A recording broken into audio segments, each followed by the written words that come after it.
अस्सलामुअलैकुम दोस्तों, जो लोग मस्कत से लाहौर जाना चाहते हैं उन लोगों के लिए बहुत ही अच्छी और ज़बरदस्त खबर लेकर आया हूं। दोस्तों, तफसीलात में जाने से पहले आप लोगों से गुजारिश है कि अगर आप हमारी यूट्यूब फैमिली के मेंबर नहीं हैं तो चैनल को सब्सक्राइब करके हमारी यूट्यूब फैमिली का हिस्सा बन जाइए।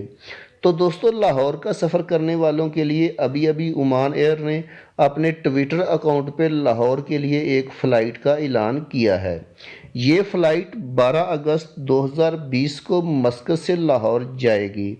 अगर किसी भी मेरे भाई ने मस्कत से लाहौर जाना है तो वो डायरेक्ट एयरलाइन से रब्ता करके अपनी सीट बुक करवा सकता है, क्योंकि अब एयरलाइंस आप लोगों को डायरेक्ट टिकट बुक करने की सहूलत दे रही हैं।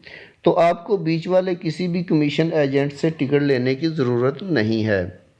ओमान एयर ने टिकट्स की बुकिंग के लिए अपना नंबर 009682453111 दिया हुआ है और ईमेल mct.sales@omanair.com है। आप इन दोनों में से किसी भी ज़रिए से अपनी टिकट बुक करवा सकते हैं। दोस्तों, वीडियो बनाने का मकसद आप लोगों की रहनुमाई करना है। वीडियो अच्छी लगी तो लाइक ज़रूर कर दीजिएगा। अल्लाह हाफिज़।